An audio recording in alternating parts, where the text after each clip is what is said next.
Eu vou fazer uma breve exposição, mesmo porque nós temos um dia todo de debates e o Coriolano montou uma seleção aqui. Me sinto muito orgulhoso de olhar para um lado, doutores do gabarito, doutor Valdez, doutor Roberto, doutor Ricardo, doutora Sandra, Marcelo, todos os colegas que estão aqui conosco. Tenho certeza que todos têm muito a contribuir com o debate. Então, quero fazer uma breve introdução do tema para permitir ouvir as palavras do Dr. Roberto e também as contribuições dos colegas. Tenho para mim que o Brasil fechou um importante ciclo com a aprovação do Marco Civil da Internet e que vai trazer para a sociedade brasileira, para o Estado brasileiro, um grande desafio. Nós passamos quase 6 anos discutindo de forma muito ativa, muito afinca, a mudança de uma legislação, a criação de todo um arcabouço jurídico para garantir direitos, para prevenir e para reprimir crimes na internet. Só que sabemos que só uma legislação não basta. A legislação, na verdade, ela é a estrutura para se conseguir levantar um prédio de segurança. E agora nós vamos sair da discussão do campo teórico normativo para a discussão da prática, da construção, da implementação das medidas que foram previstas pelo legislador. E isso é muito, mas muito mais difícil do que discutir legislação. Então nós vamos sair agora do campo teórico normativo para o campo da implementação das medidas. E nós sabemos que a implementação, a implantação é algo que demanda investimento, é algo que demanda esforço, não só das instituições públicas, mas também de toda a sociedade. Eu espero que a gente consiga avançar para garantir a promoção da segurança e da justiça na internet, no campo da segurança da informação. Mas queria fazer um breve histórico, uma breve contextualização dessas novas legislações que foram aprovadas. Quem daqui é da área do direito e conhece as novas leis, tanto a lei da pornografia infantil, a 11829, a lei Carolina Dickmann, a 12737, e o novo Marco Civil da Internet. Quem teve a oportunidade de ler e estudar, só para poder ter uma visão geral, uma noção de quantos colegas já tiveram esse aprofundamento? 2... É pouco, é uma legislação ainda muito nova, muito recente, então é importante fazer esse nivelamento. Quem dos senhores é da área da tecnologia da informação?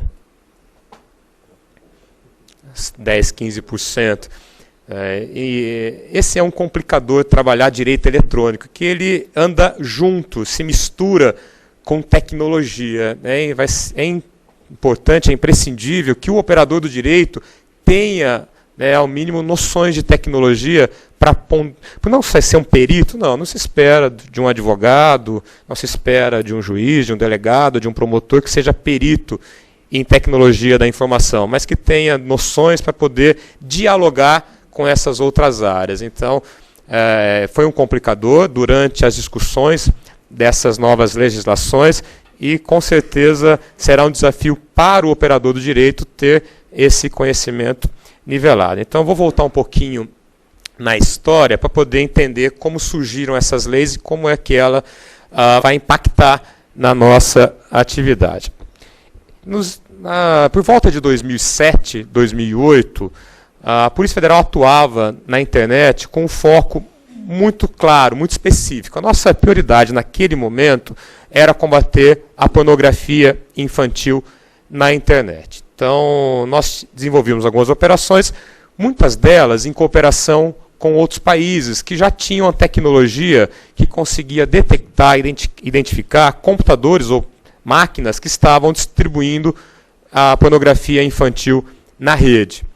E em 2007 nós desenvolvemos a nossa solução, que conseguia detectar computadores ou pessoas que estavam distribuindo pornografia em uma rede de compartilhamento de arquivos de música, vídeo e também pornografia infantil, que era a rede Emule. Quem aqui chegou a usar o Emule? Hoje, aos poucos, né, hoje acho que já está em desuso, o torrent acabou substituindo, mas na época o emule era um dos mais utilizados. A pessoa usava para compartilhar música e também criminosos usavam para compartilhar pornografia infantil. Nós fizemos uma pesquisa durante uma semana e foi identificado que o Brasil era o 5º, 6º país no mundo onde se distribuía pornografia infantil.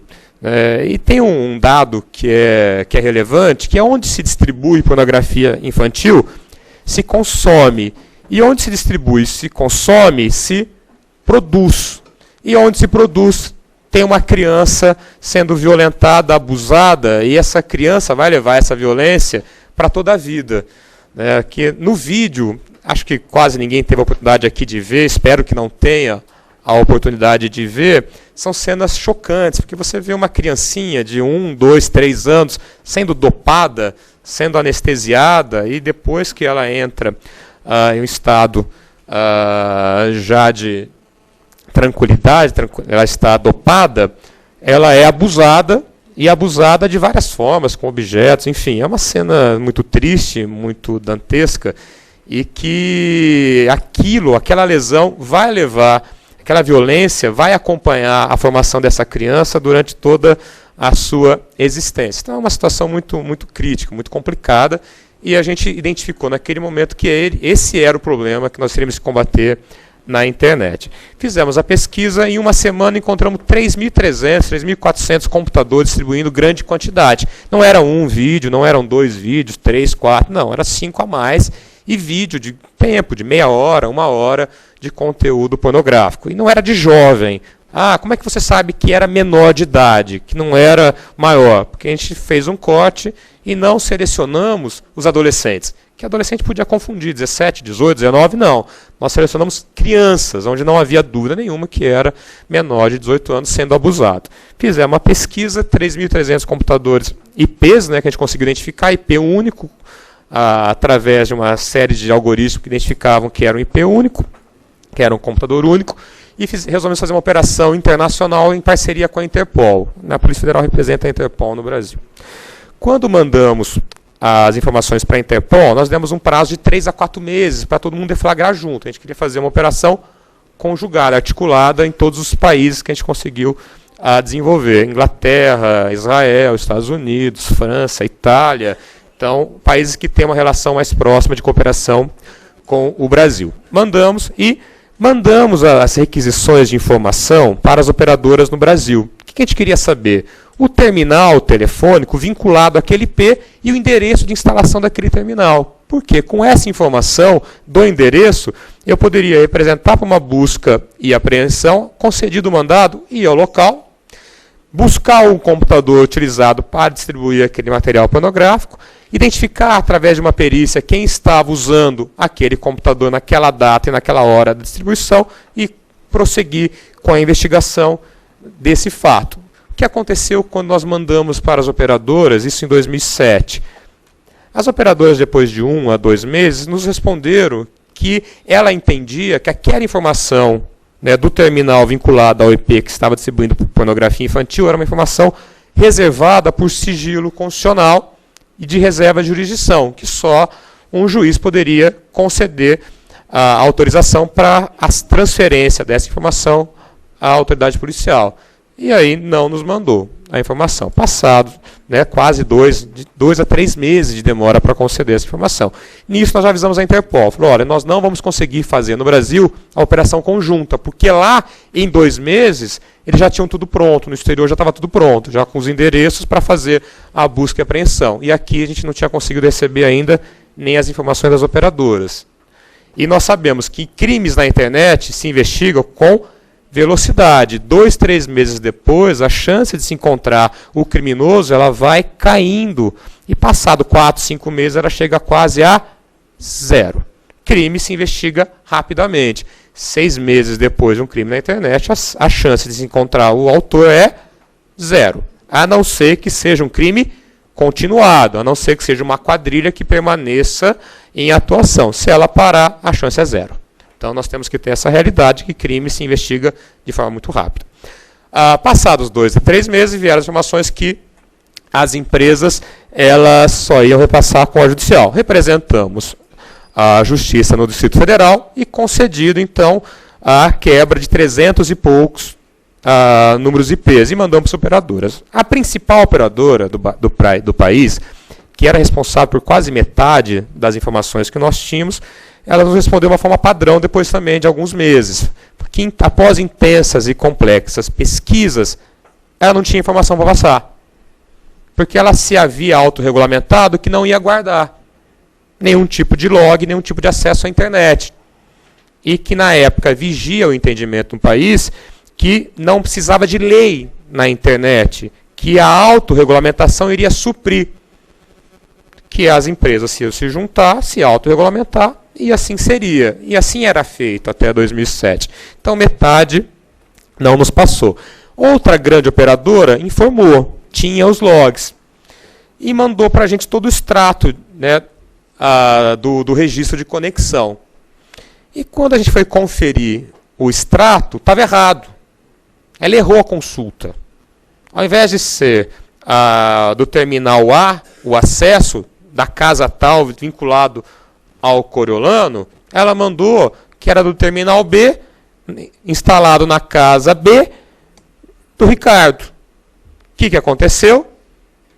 As nossas equipes, alguns nós conseguimos cancelar, outros não, foi na casa do Ricardo.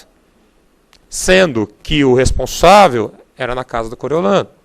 Por quê? Porque não tinha auditoria, não tinha uma regra de controle de registro do acesso.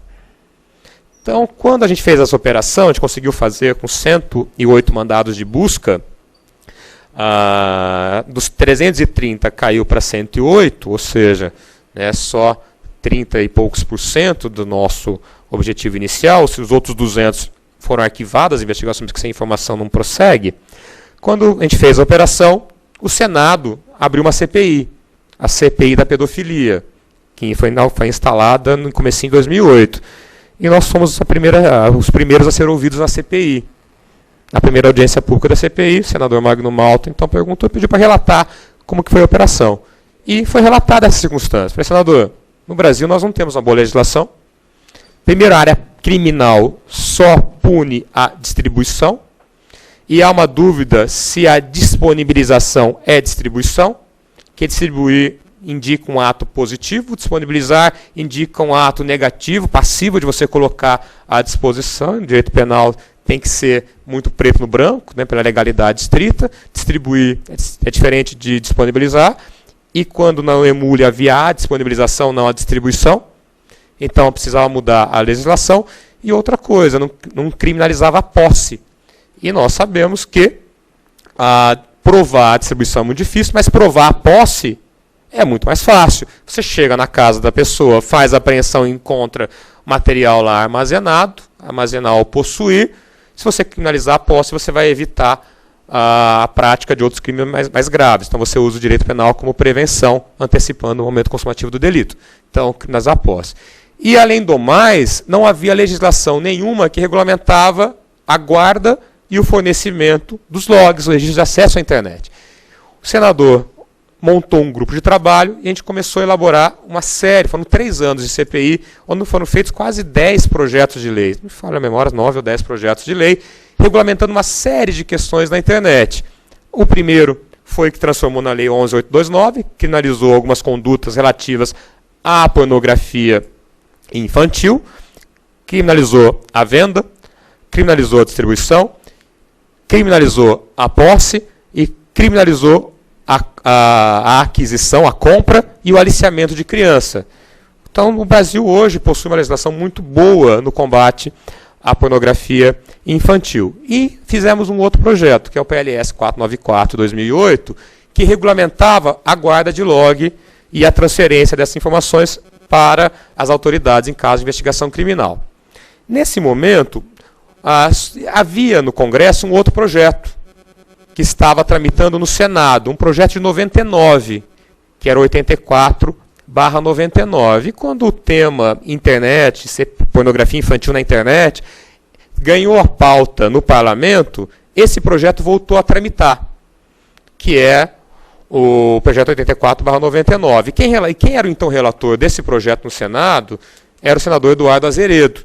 Ele pegou esse projeto, havia, né, um clamor para já regulamentar os crimes na internet, houve um acordo de liderança no Senado e esse projeto foi aprovado, um substitutivo aprovado por unanimidade no Senado. O governo e a oposição chegaram a um acordo e aprovaram o projeto. Houve mudança de texto, ele voltou para a Câmara, onde tinha sido originado.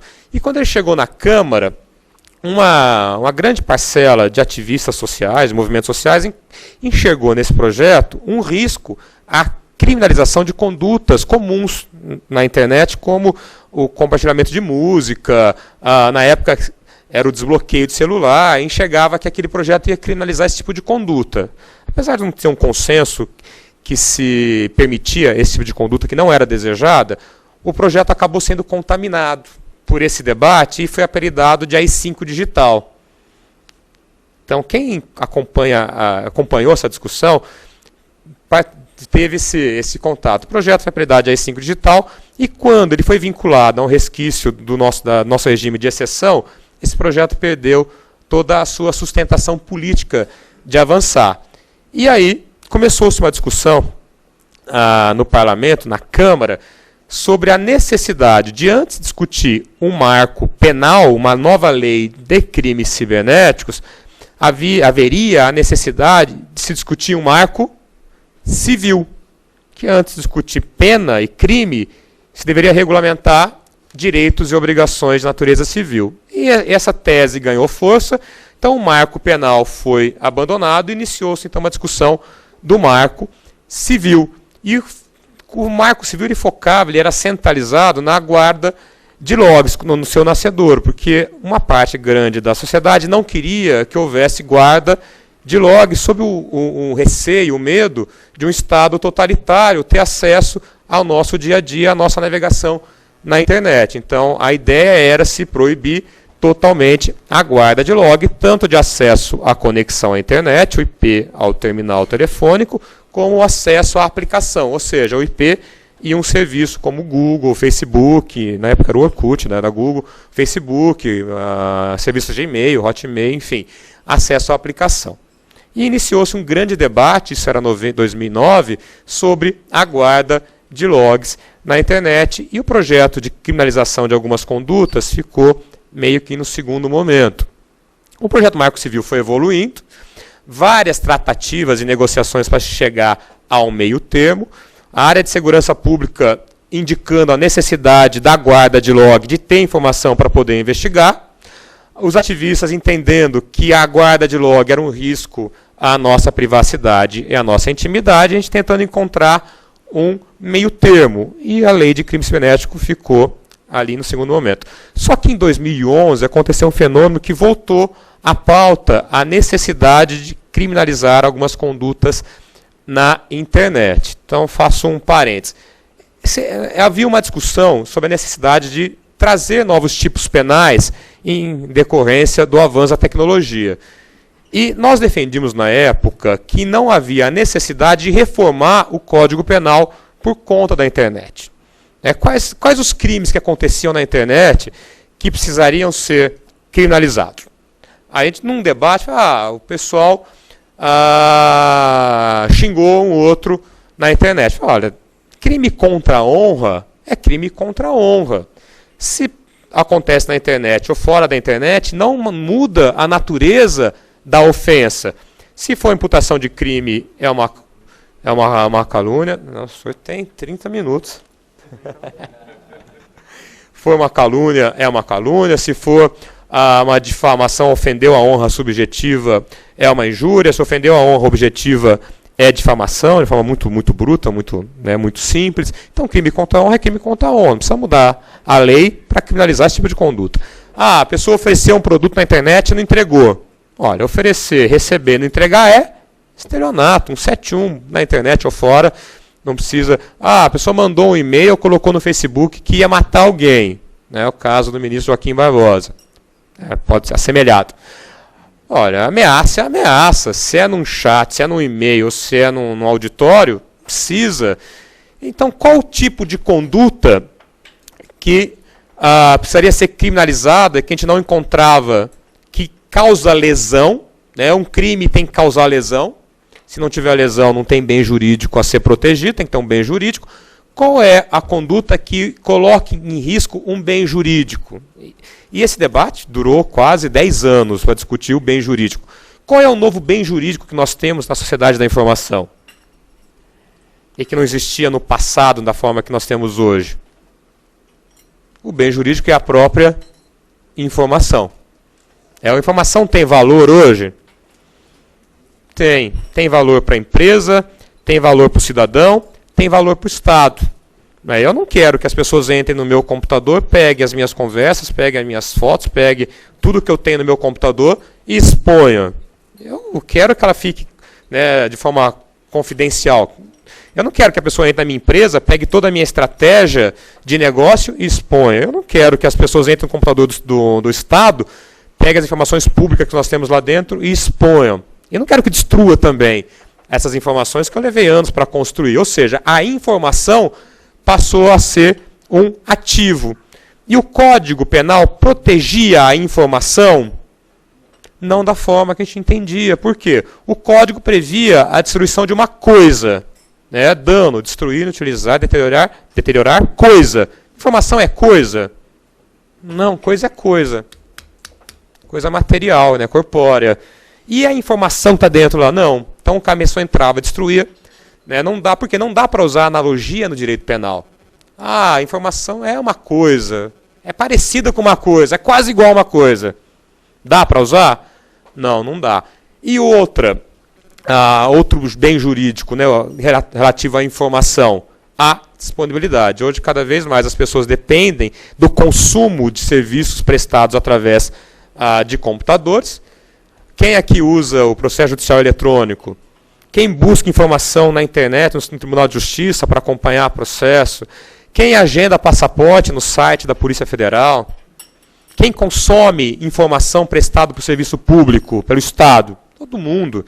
Então, você indisponibilizar, você derrubar esse serviço causa prejuízo? Então, na área comercial, um grande banco brasileiro ficou quase 15 dias com ataque e negação de serviço aos seus sistemas, sem funcionar o Internet Banking. O que aconteceu? Grande parte dos clientes teve que buscar a agência. A gente não está mais preparada para atender esse aumento de volume, né, de demanda.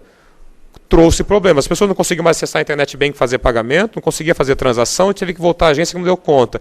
O prejuízo ao banco foi enorme, de milhões de reais dia. Então era necessário proteger o quê? A informação contra a destruição, a informação contra a divulgação indevida e a informação contra a indisponibilidade.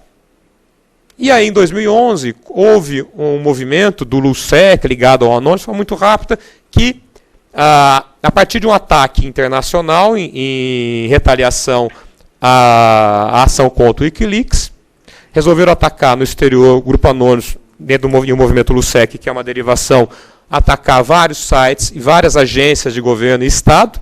No Brasil resolveram fazer também e atacaram a Presidência da República, o SEPRO e o Planalto. Quando houve esse ataque e invasão e disponibilidade, chamou-se, né, as agências de Estado, e a Polícia Federal uma delas, para dar uma resposta. E qual foi a resposta que foi dada? Olha, a polícia investiga crime. Se não tem crime, não tem investigação. Se não tem investigação, não tem processo. Não tem processo, não tem condenação, não tem responsabilidade. Então é necessário que haja uma reforma nesses dois aspectos para poder dar essa proteção à sociedade. E aí, qual o projeto que estava em andamento? O 84. Quando se consulta, não, mas o 84 é o E5 digital, não dá. Aí, em junho de 2011, o Ministério da Justiça montou uma comissão para escrever um novo projeto. E nós participamos dessa comissão e escrevemos um novo projeto. Qual o projeto? Um projeto de lei para criminalizar essas duas condutas, a invasão de computadores, de dispositivo, e a interrupção de serviço. O projeto foi elaborado no Ministério da Justiça, foi apresentado pelo deputado Paulo Teixeira em novembro de 2011 e estava tramitando. Em 2012, aconteceu um outro fato que fez avançar o projeto. Qual fato? As fotos envolvendo a atriz Carolina Dickmann. Alguém pegou o celular dela, o computador dela, foi consertar, viu umas fotos, tentou extorquí-la e divulgou essa foto. Havia necessidade de mudar a legislação penal por conta desse fato? Extorsão é extorsão. Precisa mudar. Só que a imprensa começou a cobrar uma nova legislação para a internet, por conta da repercussão da Carolina Dickmann. O parlamento olhou e falou, olha, esse projeto aqui está bom. Por quê? Foi um projeto de acordo da situação com a oposição e mais de 13 anos de negociação, de debate. O projeto estava maduro. Pegou aquele projeto e colocou em pauta e aprovou. 2 meses aprovou no Senado e virou a lei 12737, que por conta dessa repercussão pública foi apelidada de Carolina Dickmann. Tem relação com os fatos que envolveram a Carolina Dickmann? Não, não tem. Se você ler a lei 12737, não tem nada a ver com vazamento de foto. E não tem mesmo. Ela não foi feita para esse fato. Foi uma lei de oportunismo penal, legislativo? Não. Foi uma lei de 13 anos de discussão. Foram dezenas, se não centenas de discussões, de debates, de eventos de audiência pública no parlamento, na OAB, em várias instituições públicas e privadas, que chegou naquele texto de consenso. É um texto médio, porque foi se tentando atender a todos os atores que participavam da discussão para poder avançar. As penas são brandas? Depende. Para nós, que queríamos uma pena um pouquinho maior, são brandas. Para um outro segmento que não queria pena nenhuma, está alta demais. Então, a gente foi equilibrando para tentar encontrar um meio termo. E a lei 12737, então, ela traz esses 2 assuntos. Invasão de computador, pena de 6 meses a 2 anos, e interrupção de serviço público, pena de 1 a 3, e aí tem as variáveis que vão aumentando um pouquinho a pena, e durante o dia a gente pode falar um pouco mais. Aprovado o marco penal, né, a lei 12737, voltou à discussão o marco civil. E aí, o marco civil estava caminhando, encontrou resistência por conta da neutralidade de rede, que não vou entrar nesse tema agora, a gente vai falar durante o dia também sobre ele. Só que, o ano passado, um outro fato fez a pressão aumentar por uma regulamentação civil da internet. Qual fato? O anúncio público da interceptação em larga escala promovida pela NSA, que o Snowden denunciou, que todo mundo aqui estaria correndo o risco de estar sendo monitorado e que isso era derivado da falta de uma regulamentação na internet. E aí houve uma decisão do Estado brasileiro em aprovar o marco civil com urgência e trazendo uma inovação. Qual? Que as empresas que operam no país sejam obrigadas a cumprir a nossa legislação. Que as empresas operavam aqui, Google, Microsoft, Facebook, mas mantinham o parque dela tecnológico fora do país. Então, para negociar e vender publicidade, ela vendia aqui no país. Mas para atender o Estado brasileiro, ela se negava. Ela falava que somente estava submetida ao Estado americano. E o Brasil teria que pedir, então, cooperação ao Estado americano sob as leis americanas. Então, o que adiantava o marco civil que protegia o cidadão no Brasil se as empresas que operam aqui, as grandes empresas, não iriam cumprir a nossa legislação? Então, foi necessário aí um envolvimento pessoal da Presidência da República em colocar um artigo no marco civil obrigando as empresas a cumprir a nossa legislação. Então, um grande avanço do Marco Civil, no meu ver, é esse, é obrigar as empresas que aqui operam a cumprir a nossa legislação. E aí, o Marco Civil traz e regulamenta a guarda de log. Então, hoje nós temos a guarda de log de conexão de 1 ano e de aplicação de 6 meses. Como é que era antes do Marco Civil? Guarda de log, que nós tínhamos um acordo com as operadoras que eram de 3 anos, guarda de conexão, e aplicação de 6 meses. Reduziu para 1 ano. Esse 1 ano está bom?